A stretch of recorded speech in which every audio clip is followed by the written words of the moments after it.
नमस्कार दोस्तों, आज का हमारा ये जो वीडियो है ज्योग्राफी के एक बहुत ही important chapter rocks and their types पे बनाया जा रहा है। इसमें हम रॉक्स के अलग अलग प्रकार, चट्टानों के अलग अलग प्रकारों के बारे में जानेंगे, उनका निर्माण कैसे होता है और रॉक साइकिल्स क्या होते हैं। इन सभी चीज़ों के बारे में एक अच्छी खासी जानकारी प्राप्त करेंगे। और ये जो जानकारी है चट्टानों के बारे में, ये आपके आने वाले समय में जितनी परीक्षाएं होती हैं स्कूल से लेकर प्रतियोगिता परीक्षाओं में बहुत ही महत्वपूर्ण रहने वाला है। तो आप इस वीडियो को लास्ट तक ज़रूर देखें। तो आइए समझते हैं सबसे पहले कि चट्टानें होती क्या हैं। चट्टान किसे कहते हैं? भूपर्पटी अर्थात अर्थ क्रस्ट में पाए जाने वाले उन सभी पदार्थों को चट्टान कहा जा सकता है जो चाहे कठोर हों या कोमल। चट्टान का मतलब कठोर पदार्थ ही नहीं होता है, चट्टानें कोमल भी होती हैं। हम देख सकते हैं उदाहरण में ग्रेनाइट और बालू पत्थर,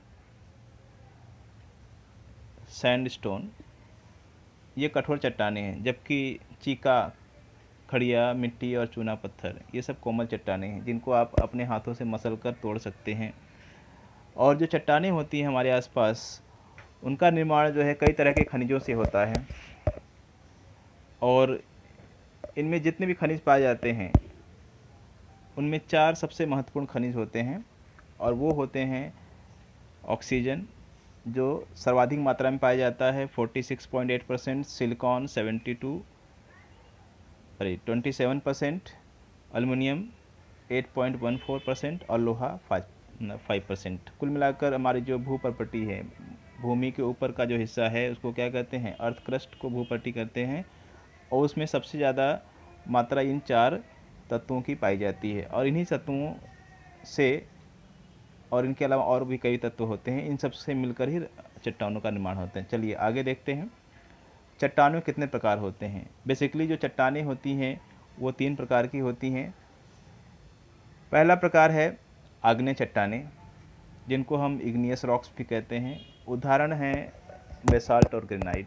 इसके और भी एग्जाम्पल हैं, बट इनको हम मेनली इन्हीं 2 नामों से पहचानते हैं। अवसादी चट्टानें, जिनको हम सेडिमेंट्री रॉक्स भी कहते हैं, इनके उदाहरण हैं बालू पत्थर और चूना पत्थर। इसके बाद हैं रूपांतरित चट्टानें, मेटामॉर्फिक रॉक्स। इसके उदाहरण हैं संगमरमर और नीस, मार्बल और नीस। अब आगे हम इन चट्टानों के बारे में एक एक करके जानेंगे। आग्नेय चट्टानें क्या होती हैं, अवसादी चट्टानें क्या होती हैं, कैसे बनती हैं, रूपांतरित चट्टानें कैसी होती हैं, एक एक करके इनके बारे में जानेंगे। चलिए अब आते हैं सबसे पहले आग्नेय चट्टानें, इग्नियस रॉक्स पे।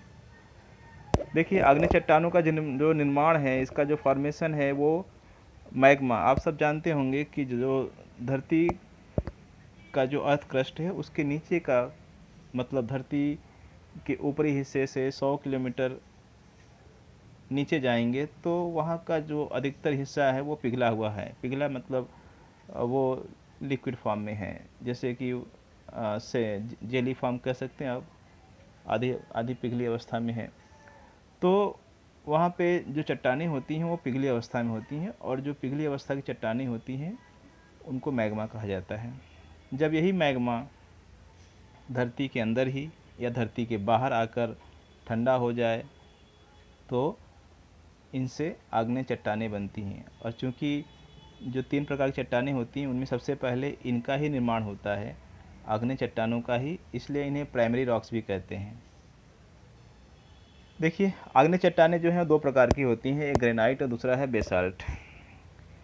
ग्रेनाइट और बेसाल्ट को अलग से पढ़ेंगे हम एक एक करके। सबसे पहले देखिए कि बेसाल्ट चट्टान क्या है। बेसाल्ट जो है ये बारीक कणों वाली एक बाह्य आग्नेय चट्टान है। बाह्य मतलब जिसका निर्माण भूपटल पर होता है, धरती के अंदर नहीं, भूपृष्ठ पर होता है। और ये कब होता है? जब किसी ज्वालामुखी से जो मैग्मा निकलता है तब उस बाहर निकला हुआ मैग्मा लावा कहलाता है। यही लावा जब धरती पर आकर जम जाता है और ठंडा हो जाता है तब उससे जो चट्टान बनती है वो बेसाल्ट चट्टान होती है।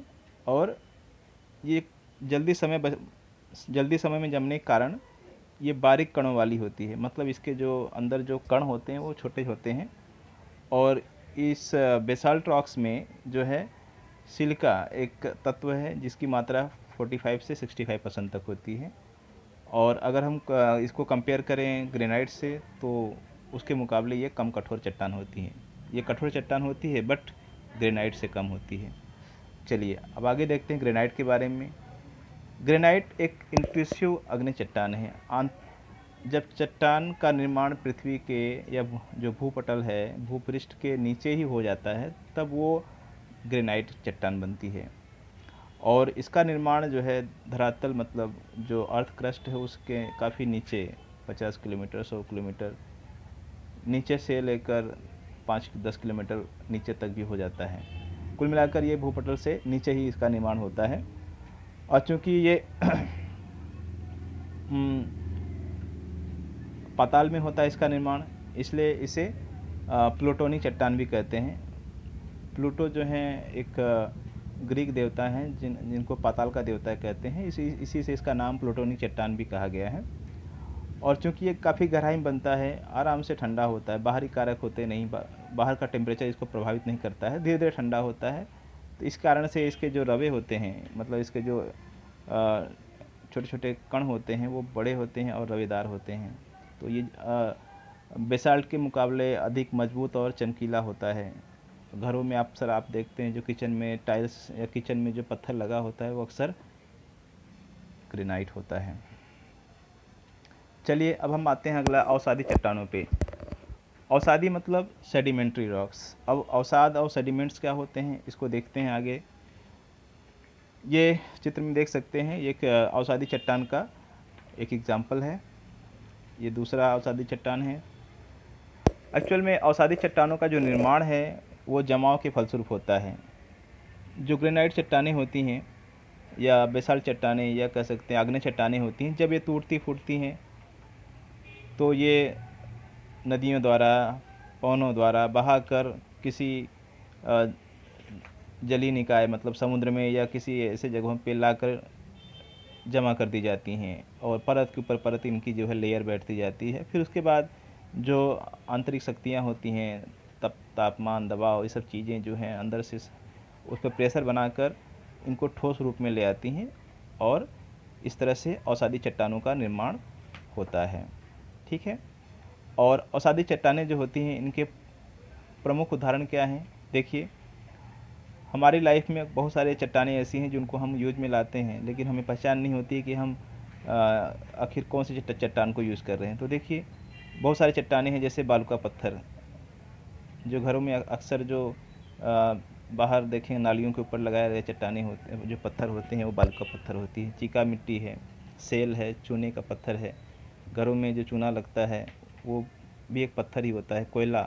कोयला भी एक अवसादी चट्टान है। खड़िया मिट्टी जिसे बचपन में लोग स्लेट पे लिखा करते थे। जिप्सम, नमक, सेंधा नमक, काला नमक जो हम खाते हैं वो एक्चुअल में अवसादी चट्टान का एग्जाम्पल है।